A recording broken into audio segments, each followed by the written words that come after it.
Hi guys, welcome back to my channel. This is Jen with Vintage Plans, and today I am going to be setting up for the month of December in my plum paper planner. So if you want to see how this month all comes together, then stick around.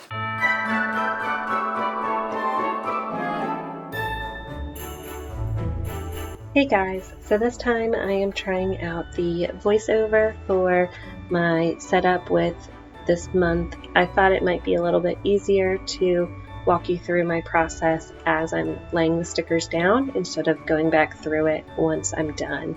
So here I'm starting with the monthly highlights page. I always start with the 3 circles up at the top, and I do move those around each month so they're not always in the exact same spot. For instance, the habit tracker is in the first circle this month, but next month it'll probably be in the middle circle, and then the following month in the very last circle.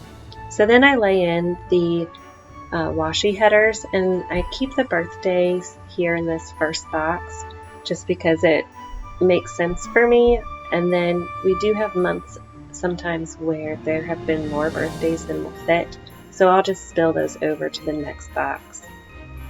Now I'm setting up the month view of December, and I'm starting with the sidebar, which is the hardest part for me to do, mostly because I just have never really used the sidebar for anything. So I covered up the next month at a glance with one of the full box squares, and then I lay in some of these bigger rectangles as well. They really are just there for decoration. I honestly haven't found a good use for the sidebar. So if you have any suggestions, I would love to hear about it in the comments because I could really use some help. I'd love to make that more useful for me. So now I'm laying down one of the full box stickers. I try to lay the full boxes down first so that I can layer the date covers on top of it. But you'll see a little later on that I definitely didn't lay them all down like I wanted to, and so I ended up having to pull stickers up to lay down the full boxes and then put the dates back over top. So I cover up the days of the week with these stickers just because I have them, and I have a thing about using all the stickers that I have.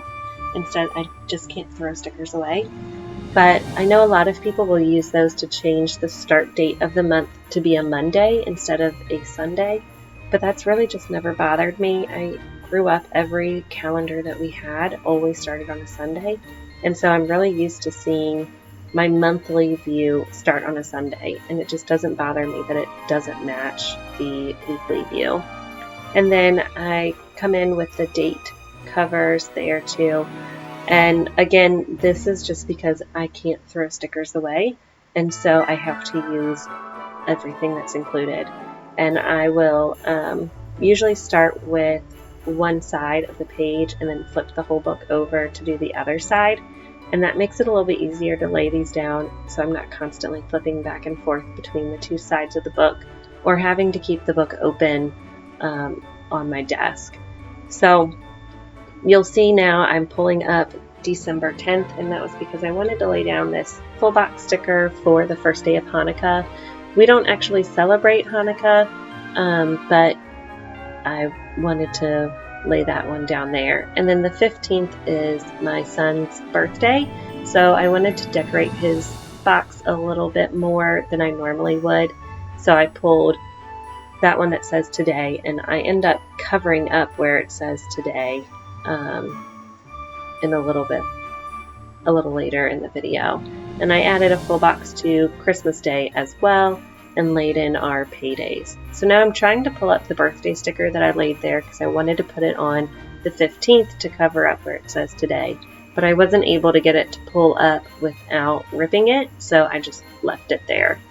Then you couldn't tell, but I was trimming this sticker. It was one of the rectangles that matches the December month header, and I cut that down so that I would have 4 small ones, and I used that for each theme for Advent weeks. So the first week of Advent, the theme is hope, and so I will write the theme on each of those stickers. just to kind of help keep us on track with what we're learning about Advent. Now these rectangle boxes, I actually trimmed off. They were the budget. Well, I don't know if they're budget. They had a dollar sign on them, and I just trimmed that part off to make them blank and laid those down, and I'll write my kids' swim lessons on there. And so now I'm laying down a celebrate sticker for my son's birthday, and then I had put these little triangles. I'm also cutting in half to make them a little bit smaller so that they fit better, and I have enough to all match one another. And those just mark our bills and when bills are due. I don't actually write what bill is due on them because honestly most of our bills are all auto drafted, and so I don't have to manually move money around, but I do like to mark them on my monthly spread. And so now I'm putting in a couple of little event stickers. I have a dinner on that Friday, and then on the following week we've got a birthday party and a baby shower to attend as well. And then that half circle I'll end up using to mark a Christmas card addressing party that my sister-in-law and I are doing together. I apologize. So apparently some of what I filmed when I was originally setting this up, I lost. And so I am kind of just going to go ahead and show you the final spread here for the month of December.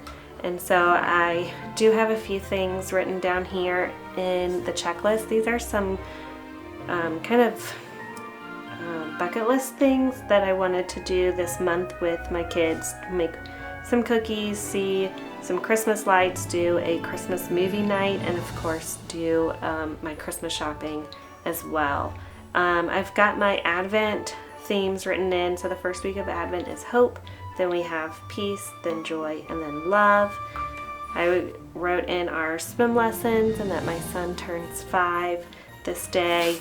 And then I added our Christmas events. So my side of the family will do a gift exchange in the morning of Christmas Eve, and then we have a little get together in the evening at our house on Christmas Eve. And then I didn't write anything in here for New Year's Eve, but we typically spend that with friends, and so I'm just waiting to find out if we are still doing that this year or not. I laid down, this is another one of the rectangle stickers from the month. Let me see if I can find an example of one that I didn't cut, and I can't. Oh, I think they're in here with November. So it's like these where they had different little symbols. So like this one has the fork and knife for dinners. I'm pretty sure that these teal ones were the budget ones, so they had dollar signs, and then the pink ones I think were actually they have an @ sign, and I never know if that means that it's somebody that you need to contact or if it's a place you need to be. So anyways, I just trim those off so that I can have a blank label essentially to write whatever I want on it. So this one that's what I used here to write in the zoo. I'm hoping to take the kids to the zoo that morning, and then I just added a little coffee mug as a little decoration there. I wrote in that we have a baby shower on Friday, and then my son's birthday party on Saturday, and then again I use these same labels here for those 2 events as well. So that is my spread for the month of December. Here's a look back at the highlights page. I'm pretty sure I will be setting this up to be a daily gratitude, but I'm not entirely sure. I haven't done a super great job of following through with that in November, so we'll see if I do that again in December. And so then here's my filled in highlights page with my habit tracker, some family fun things here, birthdays, some monthly reminders, and then just a little gift list of things that I still need to purchase. So that is it. I hope that you enjoyed this video. I hope that maybe it's helpful as you are looking at setting up your own December month. And of course, if you're not yet subscribed to my channel, go ahead and hit that subscribe button. Come check me out on Instagram at vintage.plans, and I will see you next time. Thanks. Bye.